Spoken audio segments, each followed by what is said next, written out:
நம்ம மல்லி எல்லாம் இப்போ ரொம்ப வந்து நம்பிக்கையா இருந்துட்டு இருந்தாங்க. அதாவது எப்படியாச்சும் வந்து நம்ம வெண்பாவ வந்து காப்பாத்திடலாம் அப்படிங்கிற மாரி வந்து சொல்லி.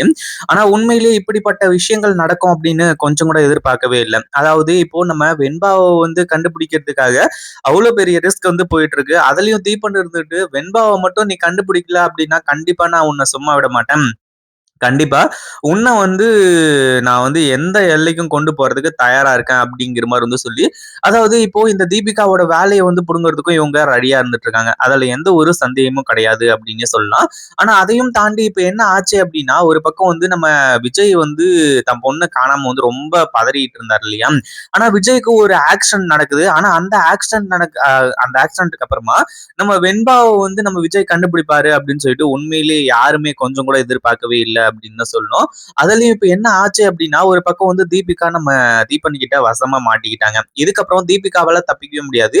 அதுலயும் முக்கியமா வந்து நம்ம தீபன் என்ன ஒரு விஷயத்த சொல்றாங்களோ, அந்த ஒரு விஷயத்த வந்து கேட்கறது தான் இந்த தீபிகாவுக்கு ஒரே வழி. வேற வழியே இல்ல அப்படிங்கிற விஷயம் எல்லாருக்குமே நல்லாவே தெரிஞ்ச விஷயம். ஆனா அதே சமயத்துல இப்போ தீபிகா இருந்துகிட்டு அடுத்ததா அந்த இன்ஸ்பெக்டருக்கு ஃபோன் பண்ணி அந்த கலாவதியோட ஃபோன் நம்பர், அந்த கலாவதியோட ஃபோட்டோ இது எல்லாத்தையுமே அனுப்பிச்சு, இவங்கள வந்து சர்ச் பண்ணுங்க. அந்த ஃபோன் அவங்க கிட்ட தான் இருக்கு. அத வந்து இப்போ சர்ச் பண்ணுங்க எங்க இருக்குன்னு சொல்லிட்டு அப்படிங்கிற மாரி வந்து சொல்லி, அவங்கள ஃபாலோ பண்ணிட்டு போறாங்க. கடைசியா வந்து ஒரு இடத்துல அந்த ஃபோன் ஸ்விட்ச் ஆஃப் ஆயிடுச்சு. அது எந்த இடம் அப்படின்னா, நம்ம வெண்பாவ வந்து இப்போ கடத்தி வச்சிருக்கக்கூடிய ஒரு குடோன்ல வந்து சுவிட்ச் ஆஃப் ஆயிருச்சு. ஆனா அங்கிருந்து இவங்க எஸ்கேப் ஆகணும் அப்படிங்கிற மாரி முடிவு பண்ணிட்டாங்க. அங்கிருந்து வெண்பாவையும் இன்னும் மத்த குழந்தைங்களையும் வந்து அங்கிருந்து கூட்டிட்டு அங்கிருந்து எஸ்கேப் வந்து ஆகி போக ஆரம்பிச்சுறாங்க. ஏற்கனவே நம்ம தீபன் இருந்துட்டு இனிமே எல்லாமே நல்லபடியா நடந்துரும். இனிமே வந்து வெண்பாவோட விஷயத்துல எந்த ஒரு தப்பும் நடக்காது.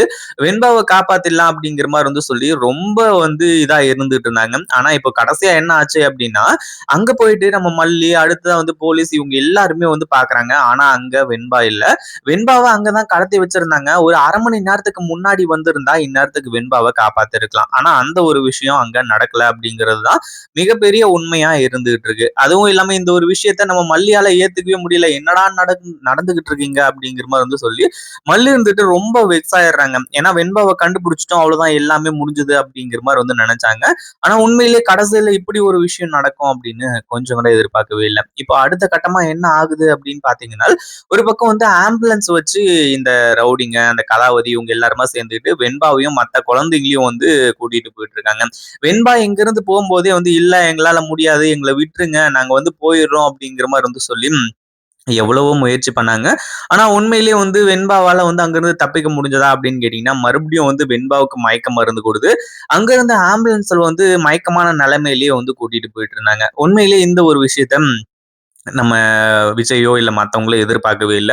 அதே மாரி தீபன் வந்துட்டு விஜய்க்கு ஃபோன் பண்ணி இந்த மாரி எல்லாமே நல்லபடியா நடக்கும். இன்னும் கொஞ்ச நேரத்துல வெண்பாவ கண்டுபிடிச்சிடலாம் அப்படிங்கிற மாரி சொல்லிட்டு ஃபோன்ல பேசிக்கிட்டு இருக்கும்போது, நம்ம விஜய்க்கு ஒரு ஆக்சிடென்ட் வந்து நடந்துருது. எதுல அப்படின்னு பார்த்தீங்கன்னா, ஒரு ஆம்புலன்ஸ் வந்து விஜய் எடுத்துருது. ஆனா அந்த ஆம்புலன்ஸ்க்குள்ள தான் வந்து இந்த கலாவதி நம்ம வெண்பாவ கடத்திட்டு போயிட்டு இருக்காங்க அப்படிங்கிற விஷயம் விஜய்க்கு தெரியாது. பட் இருந்தாலும் கடைசியா என்ன ஆகுது அப்படின்னு பார்த்தீங்கன்னா, இப்போ அந்த ஆம்புலன்ஸ்ல நிறுத்தி கடைசியில அந்த ஆம்புலன்ஸ்லயே வந்து நம்ம விஜய் ஏத்துறதுக்கு ட்ரை பண்றாங்க. ஏன்னா கால்ல அடிபட்டிருக்கு அப்படிங்கிற மாரி சொல்லி, ஏற்கனவே பேஷண்ட் இருக்கு அப்படிங்கிற மாரி சொன்னாலுமே, அங்க இருக்க மக்கள் எல்லாருமே வந்து நம்ம விஜய அதுல ஏத்தி விட ஆரம்பிச்சுறாங்க. ஆனா உள்ளுக்குள்ள பார்க்கும்போது தான், அங்க வந்து நம்ம வெண்பாவும் மத்த குழந்தைங்களும் இருக்கிறத பார்த்த உடனே உண்மையிலேயே விஜய்க்கு மிகப்பெரிய அதிர்ச்சி ஆரம்பிச்சிருது.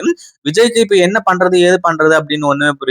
பயங்கரமான ஒரு அதிர்ச்சியில இருந்துட்டு இருக்காங்க. அடுத்ததா என்ன பண்றது அப்படிங்கிற ஒரு விஷயம் தெரியாம இருந்துட்டு இருக்காரு. ஏன்னா வெண்பாவ தான் கண்ணால பார்த்துட்டாங்க. ஏன்னா வெண்பாவ பார்க்காம இருந்திருந்தா கூட வந்து பிரச்சனை தான். ஆனா வெண்பாவ இப்படி தன் கண்ணு முன்னாடி வந்து பார்த்துட்டு, அதுக்கப்புறம் வந்து வெண்பாவ அப்படியே விட்டுட்டு போற மாரி ஒரு சிச்சுவேஷன் இல்ல. அதே மாரி வெண்பா இருக்கக்கூடிய சிச்சுவேஷன் என்ன அப்படின்னா, கண்ணு கூட முழிச்சு பார்க்க முடியாத ஒரு சிச்சுவேஷன்ல இருக்காங்க. அதாவது இவங்க மயக்க மருந்து ஓவர் டோஸ் குடுத்ததுனால, நம்ம வெண்பா ரொம்ப மயக்கமான ஒரு நிலைமையில இருந்துட்டு இருக்காங்க. ஏன் எல்லாருமே என்ன நினைச்சாங்க அப்படின்னா, வெண்பாவோட கதையை இவங்க முடிச்சுட்டாங்க அப்படிங்கிற மாரி தான் சொல்லி நினைச்சாங்க. ஆனா அந்த ஒரு விஷயம் வந்து நடக்கல. நம்ம விஜய் வந்து மனசு வச்ச மாரி விஜய் வந்து எந்த ஒரு ஆபத்தும் வந்துடக்கூடாது. வெண்பாவ நல்லபடியா காப்பாத்தி ஆகணும் அப்படின்ற மாரி நினைச்சதுக்கு அப்புறமா, நம்ம மல்லி நினைச்சது இந்த விஷயத்த எல்லாத்துக்குமா சேர்த்து ஒரு நல்ல விஷயம் நடந்துருச்சு. கண்டிப்பா இந்த ஒரு விஷயத்த யாருமே எதிர்பார்க்கவே இல்ல. அதுவும் இல்லாம இந்த கலவதி இப்போ வசமா மாட்டிக்கிட்டாங்க. அதுலயும் நம்ம விஜய் இருந்துட்டு, இப்போ தான் கால்ல அடிபட்டுருக்கு அப்படிங்கிற மாரி கூட பார்க்காம, கடைசியில நம்ம வெண்பாவ வந்து தான் மடியில போட்டு பயங்கரமா கதறி அழ ஆரம்பிச்சுறாங்க.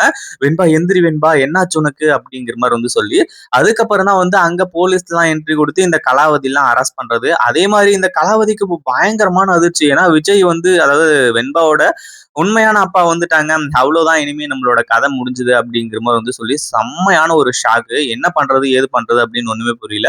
ஏன்னா நம்ம மல்லிய ஏற்கனவே வந்து இந்த கலாவதி பார்த்திருக்காங்க. ஆனா விஜய பார்த்திருக்காங்களா அப்படின்னு கேட்டீங்கன்னா கண்டிப்பா கிடையாது. ஆனா அதே சமயத்துல இப்போ நம்ம வெண்பாவ பார்த்து நம்ம விஜய் அவ்வளோ கதர்ற ஒரு விஷயத்த பார்த்து உண்மையிலேயே இப்போ இந்த கலாவதி பயங்கரமான ஒரு ஷாக்கு. அதே மாரி வெண்பாவ வந்து இப்போ ஆக்ஸிஜன் மாஸ்க் எல்லாம் வந்து குடுத்து, ஆக்ஸிஜன்லாம் குடுத்து கடைசியில வெண்பாவ வந்து கண்முழிக்கவும் வச்சுர்றாங்க. ஏன்னா வெண்பா கண் முழிச்சாதான் உண்மையிலேயே இங்க என்ன நடந்துச்சு, ஏது நடந்துச்சு அப்படிங்கிற விஷயம் எல்லாமே தெரியும். அதுக்கப்புறம் தான் வெண்பா கண் முழிச்சு இவங்க தான் எல்லாத்துக்குமே காரணம். இவங்க தான் என்ன கடத்துனது அப்படிங்கிற மாரி சொல்றாங்க. கடைசியில போலீஸும் வந்து இந்த கலாவதியோட டீம் அவங்க மெம்பர்ஸ் எல்லாரையுமே வந்து அரெஸ்ட் பண்றாங்க. அதாவது எதுக்குடா இந்த வெண்பாவ கடத்தணும் அப்படிங்கிற மாரி வந்து சொல்லி அவங்க யோசிக்கக்கூடிய ஒரு நிலைமைக்கு நம்ம விஜயும், மல்லியும் வந்து கொண்டு போய் விட போறாங்க. நம்ம மல்லியும் வந்து எத்தனையோ எல்லைகள தாண்டுனாங்க. அதுவும் இல்லாம எவ்வளோ பெரிய ஆபத்துக்கெல்லாம் தாண்டுனாங்க. வெண்பாவ வந்து காப்பாத்தியே ஆகணும். என்ன நடந்தாலும் சரி, வெண்பாவ வந்து காப்பாத்தணும் அப்படிங்கிற மாரி வந்து சொல்லி, அந்த ஒரு விஷயம் நடந்துருச்சு. கண்டிப்பா இந்த ஒரு விஷயத்துல வந்து இந்த கலாவதியும் அவங்க டீமும் வந்து மாட்டிக்கிட்டு பயங்கரமா கஷ்டப்பட்டாங்க அப்படின்னு தான் சொல்லணும். கண்டிப்பா இவங்க யாருமே இந்த ஒரு விஷயத்த கொஞ்சம் கூட எதிர்பார்க்கவே இல்ல. இத பத்தி நீங்க என்ன நினைக்கிறீங்க? அந்த வீடியோ புடிச்சிருந்தா லைக் பண்ணுங்க, ஷேர் பண்ணுங்க. இப்பதான் நம்ம சேனலுக்கு ஃபர்ஸ்ட் டைம் வரீங்க அப்படின்னா, கீழ இருக்க சப்ஸ்கிரைப் பட்டன பிரஸ் பண்ணிக்கோங்க.